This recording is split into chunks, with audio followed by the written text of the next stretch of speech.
Bonsoir à tous et merci d'être fidèles à ITV. Tout de suite, le sommaire du 1945. Décès de Ahmad Dansokho la nuit dernière. Sa maison aux Almadies ne désemplit pas.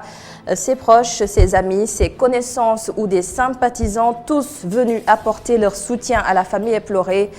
Ahmad Dansokho s'en est allé, laissant derrière lui une image d'un combattant pour les libertés et la démocratie. Reportage à suivre dans ce journal. Les jeunes disent stop aux accidents de la route. Regroupés en association pour l'apprentissage et le perfectionnement routier, ces jeunes ont marché aujourd'hui aux parcelles assainies pour sensibiliser les populations sur les bons comportements sur la route. Sur l'international, les grands du monde se réunissent à Paris. Le sommet du G7 s'est ouvert ce samedi à Biarritz.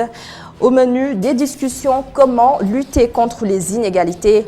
La sécurité en Afrique sera également abordée. Dans ce journal, un spécialiste en relations internationales va analyser les enjeux de ce sommet, notamment pour l'Afrique. Bienvenue à tous.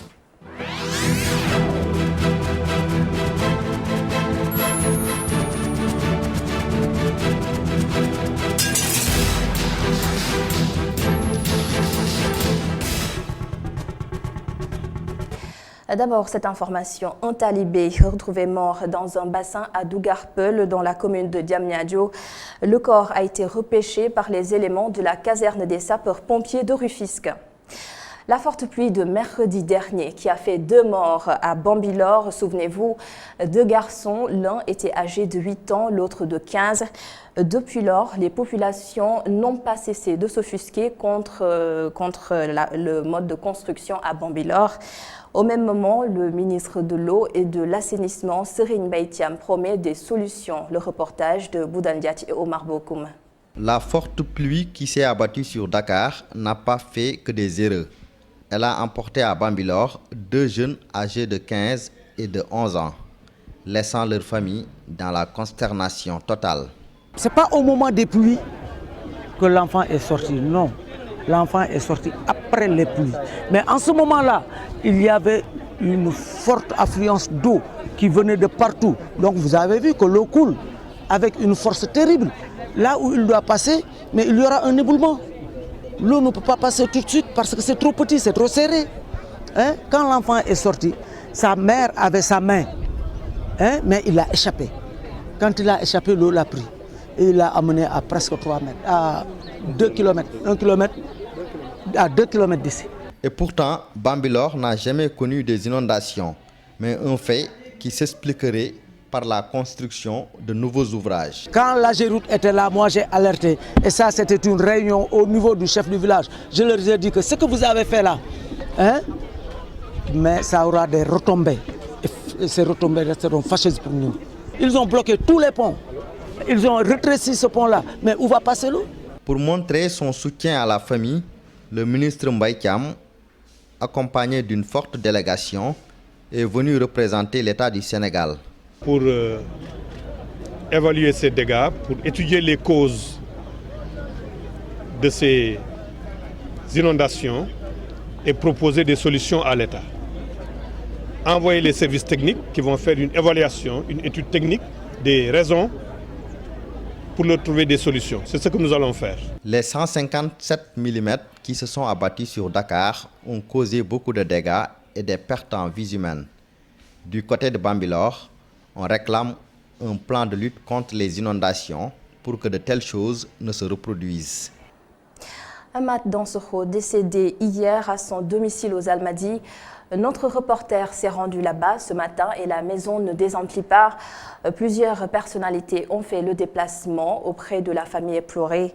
Les témoignages sont unanimes. Ahmad Dansokho, un grand combattant pour les libertés et la démocratie, un grand artisan de la première alternance, Oumar Kane et Cheikh Ougaye.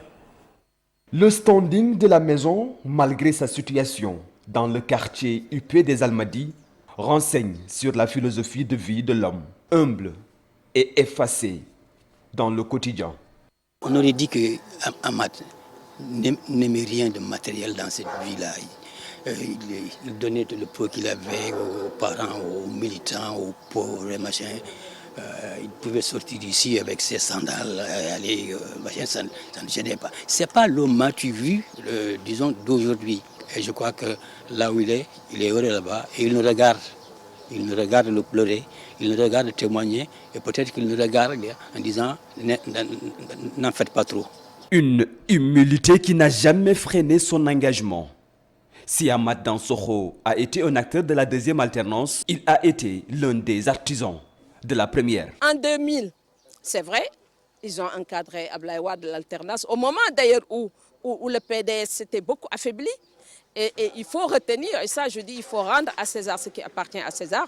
Beaucoup disent que le slogan Sopi, c'est Amath Dansokho qui l'avait trouvé, et Abdoulaye Wade en a fait un usage, et Sopi est un instrument extraordinaire de changement et de démocratie au Sénégal. Amath Dansokho, un grand ami des journalistes, parce que certainement il était journaliste, un côté de l'homme que beaucoup ignorent. Amath Dansokho était un journaliste, beaucoup oublient cela. Amath Dansokho a été formé en Bulgarie en tant que journaliste. Quand il est revenu au Sénégal, il dirigeait un journal clandestin. Il y avait d'abord Dan Dole, il y avait Guessoubi, il y avait Kharebi. C'était des journaux de combat qui étaient faits et écrits par Amath Dansokho, qui étaient relus par lui, qui étaient distribués de façon clandestine. C'était un journal de journaux de combat. Dansokho a montré aussi, c'est pourquoi il avait beaucoup d'empathie pour les journalistes. Il les écoutait, il suivait ce qu'ils faisaient. Il était intéressé par les idées qui traversaient le monde et qui traverse aussi la société. Amath Dansokho est décédé vendredi soir à son domicile après plusieurs mois de convalescence. L'originaire de Kédougou sera enterré à Saint-Louis conformément à son vœu, selon des membres de sa famille. Journée de prière pour le défunt secrétaire général du Parti socialiste Ousmane Tanor Dieng. De retour de la Mecque, son compagnon de tous les jours, Abdoulaye Wilane, a tenu à lui rendre cet hommage à son domicile à Kaffrine. La correspondance de Babacar Touré, Augustin Mandan. Parents, proches ou militants du Parti socialiste étaient venus vendredi communier avec Abdoulaye Wilane de retour de pèlerinage à la Mecque.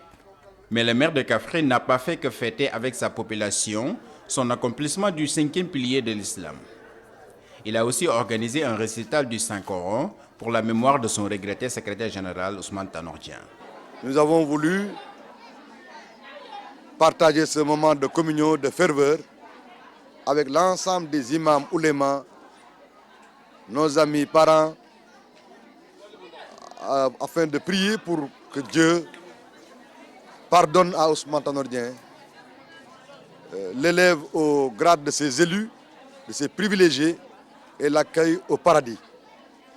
Nous l'avons fait d'un commun accord avec sa famille. Et ici, à Kaffrine, toutes les familles religieuses se sont jointes à nous. Aussi, certains dignitaires religieux venus assister à la cérémonie ont formulé des prières pour le défunt du président conseil des collectivités territoriales. Je suis déjà parti ici à Tanor pour présenter mes condoléances, mais puisque je suis aujourd'hui à Kaffrine, je dois aussi les présenter à Abdoulaye Wilane, qu'Allah le Tout-Puissant le pardonne et répande sa miséricorde sur nous. Je vous remercie. Avec ce nouveau statut, El Hadj Abdoulaye Wilane se dit renforcé dans ses convictions en tant que socialiste, mais aussi dans son engagement pour le Sénégal.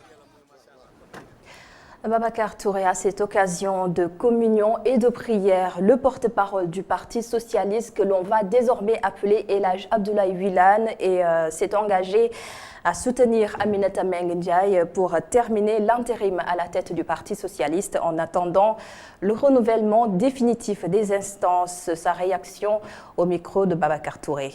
Cette question intéresse beaucoup de Sénégalais et peut-être même des citoyens du monde, mais nous sommes dans un parti régi par des textes, des us et coutumes, des pratiques rodées. Nous allons continuer à expédier les affaires courantes autour de Aminata Mbengue Ndiaye. Nous allons parachever le processus de renouvellement qui sera couronné par l'élection d'un secrétaire général ou d'une secrétaire générale le mois venu. Pour l'instant, le bureau politique et le secrétaire exécutif ne sont pas encore réunis. Nous n'avons pas tourné encore la page du DEI. Le mois venu, puisque je porte la parole du parti, je vous indiquerai ce qui sera fait en toute objectivité et en toute loyauté. Je l'annonçais dans les titres de cette édition, les accidents mortels récurrents sur nos routes inquiètent tout le monde. Même les jeunes se sentent interpellés. Aux parcelles assainies, des jeunes réunis autour de l'association pour l'apprentissage et le perfectionnement routier ont marché aujourd'hui. Une marche de sensibilisation sur les bons comportements à adopter sur les routes. Leur porte-parole, Lamine Ba, au micro de Youssouf Konté. Actuellement, on a constaté qu'il y a beaucoup d'accidents sur la route.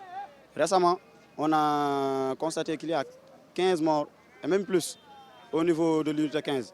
Et ce n'est pas des choses que l'on doit voir dans notre pays. Normalement, au lieu de traverser, de passer par les passages piétons, ou bien d'utiliser les passerelles, les piétons, comme ils sont pressés, ils préfèrent prendre un raccourci.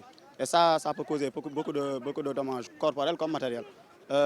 Pour les conducteurs aussi, des fois, ils ont tendance à voir un piéton en train de traverser sur la voie qui lui est réservée. Eux, ils préfèrent accélérer sur lui tout en lui disant « si je vous trouvais là-bas ». Il faut au minimum respecter le code de la route, créer de temps en temps des journées de sensibilisation afin de mieux conscientiser les jeunes, les vieux, les adultes, tout le monde, afin qu'on puisse, afin qu'on puisse avoir une bonne impression sur nos routes et éviter le maximum possible les accidents. Et nous parlons des panneaux de signalisation. Peu de Sénégalais connaissent leur signification. Les consignes de stationnement ou arrêt interdits ne sont pas toujours respectées et cela expose les populations à un certain nombre de dangers. Nous y reviendrons tout à l'heure avec le reportage de Youssouf Konté. Mais en attendant, ce problème commun à toutes les régions ou quasiment toutes les régions du Sénégal, il s'agit de la gestion des ordures dans les marchés hebdomadaires. Si vous allez dans le nord du Sénégal, dans les communes du Fouta, vous vous rendrez compte à quel point les moyens sont limités pour tenir ou pour gérer ce genre de questions. Nous allons retrouver notre correspondant à Saint-Louis, Momar Alisnian. La gestion des déchets après les marchés hebdomadaires pose de sérieux problèmes dans le Fouta. De Tchilé Boubacar à Agnam, en passant par Tarédi et Guédé Village, le constat est partout le même. Parce qu'après le marché, pratiquement tous les villages de la commune sont envahis par des déchets plastiques. Effet pervers sur l'environnement, sur la santé animale et sur la santé humaine, quoi. Les pluies sont arrivées très tardivement. Le bétail était obligé d'aller vers les déchets pour trouver de quoi manger.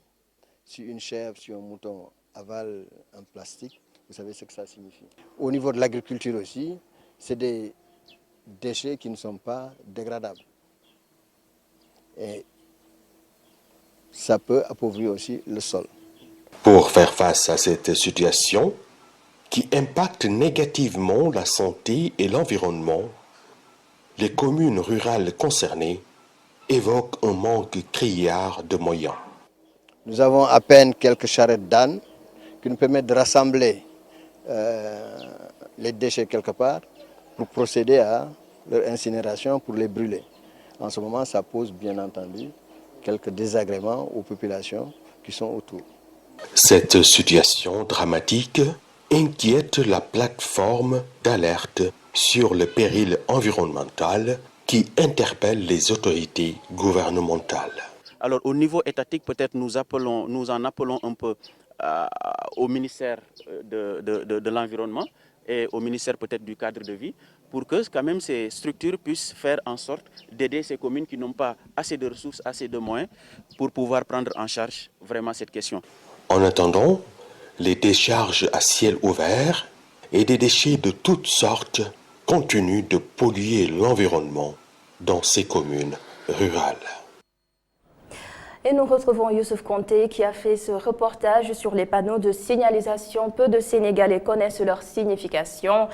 Les consignes de stationnement ou arrêt interdits ne sont pas toujours respectées. Son reportage. Ce panneau indique que le stationnement et l'arrêt sont interdits. Pourtant, les automobilistes semblent l'ignorer.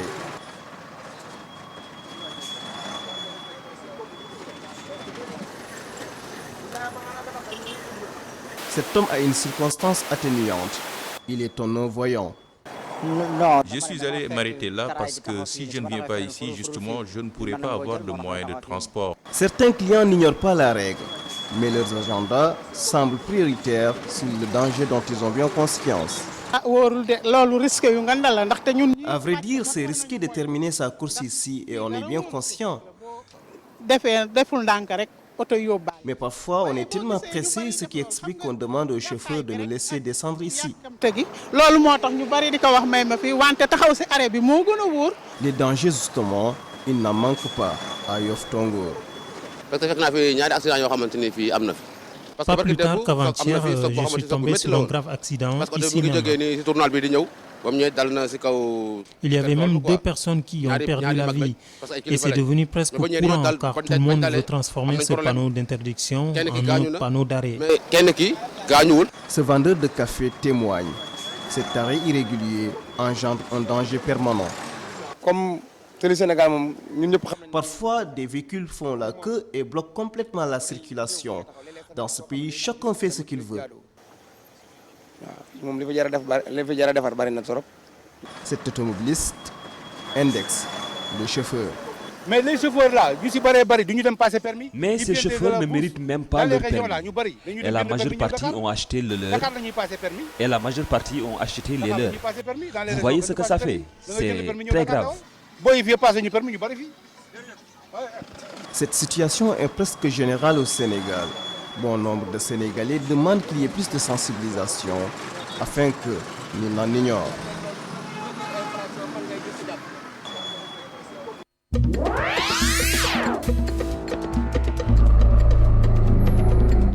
C'est l'un des titres de ce journal. Les grands du monde se retrouvent en France. Le 45e sommet du G7 s'est ouvert ce samedi à Biarritz. La France, les États-Unis, l'Allemagne, le Royaume-Uni, le Japon, l'Italie et le Canada autour d'une table pour lutter contre les inégalités dans le monde. C'est d'ailleurs le thème de ce sommet. Également au menu des discussions, la question sécuritaire en Afrique. L'on se demande alors les enjeux réels de ce sommet pour le continent africain. Le G7 serait-il par exemple favorable pour financer le G5 Sahel? Voyons tout cela avec Amago Robertnian. Il sera question à Biarritz de poser des actes concrets et d'apporter des solutions aux problématiques à l'échelle mondiale. L'Afrique ne sera pas en reste. À l'occasion, le cas du Sahel sera au menu. Il s'agira de décider ou non d'un éventuel soutien aux armées des pays membres du G5 Sahel. L'enjeu pour l'Afrique, pour moi, c'est juste qu'après ce sommet-là, peut-être j'ai dit, on aura le financement pour le G5. Et c'est un peu complexe parce que les États-Unis et la France ne sont pas sur la même longueur d'onde. Parce que les États-Unis disent que c'est trop cher. Parce que justement, on veut transformer le G5 en mission onisienne. Sur les chances de l'Afrique d'avoir un financement du groupe des 7, nos 2 analystes sont pessimistes. Sur les questions concernant le financement des opérations de maintien de la paix en Afrique de manière globale, je ne pense pas qu'il y aura un consensus. Je ne pense pas également qu'il y aura un consensus sur la question du doublement de l'aide au développement. Parce qu'il faut s'en rappeler que ces sommets, ce sont des grandes messes. Il y a plus de promesses que d'actions concrètes. L'enjeu, c'est par rapport au protectionnisme des États-Unis et sur la guerre des monnaies. Actuellement, c'est ça l'enjeu. Avant de régler autre chose, ils vont... Et aussi la question brûlante de l'Union européenne concernant la Royaume-Uni, la Grande-Bretagne. C'est juste ces questions-là qui sont les questions de l'heure à régler. Donc ça va être très compliqué pour que l'Afrique rentre dans ce cadre. À part si on a même en fait ce financement, c'est une grande chance pour moi. L'Afrique a bel et bien besoin de partenariat et d'appui, mais selon le docteur Serigne Bamba Gaye, les vraies solutions viendront du continent.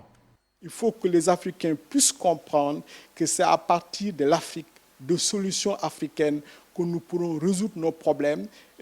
Ces problèmes ne seront jamais résolus à partir de l'extérieur. Oui, nous avons besoin de partenariats, mais il faut une vision africaine, des stratégies africaines endogènes pour faire en sorte que l'Afrique puisse être le continent majeur du XXIe siècle. Sinon, on va aller de déception en déception. Pour cette 45e édition, la lutte contre les inégalités dans le monde est au cœur du sommet. Pendant 2 jours, les pays membres du G7 et leurs invités vont tenter de trouver des solutions communes aux problématiques actuelles. 5 chefs d'État africains, dont le président Macky Sall représente l'Afrique, conviés à la rencontre. Ils ont la lourde tâche de défendre les intérêts de tout un continent. Vous l'avez dit, Amago Robernian, Macky Sall prend part à ce sommet en sa qualité de président du NEPAD, le nouveau partenariat pour le développement de l'Afrique. Le président sénégalais a souligné l'importance de lutter contre les inégalités nord-sud. Nous en parlons avec Ibrahima Kamara qui, par la même occasion, a passé en revue d'autres actualités internationales. Le président Macky Sall, qui prend part au sommet du G7 à Biarritz, a souligné les inégalités nord-sud et de rappeler que face à l'évasion fiscale, les pays africains ont plus intérêt à agir en commun face aux grandes démocraties libérales.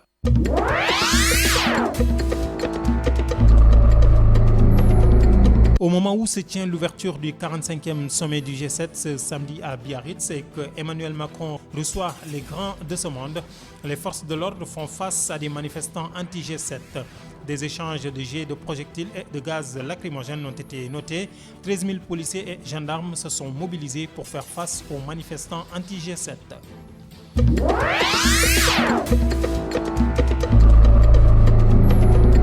Un nouveau face-à-face tendu s'est déroulé ce 24 août à Hong Kong entre policiers et manifestants radicaux qui ont érigé une barricade dans une rue. L'ex-colonie britannique, qui connaît depuis juin sa plus grave crise politique depuis sa rétrocession en 1997, avec des manifestations quotidiennes, avait connu plusieurs jours d'accalmie après les violences observées il y a une dizaine de jours.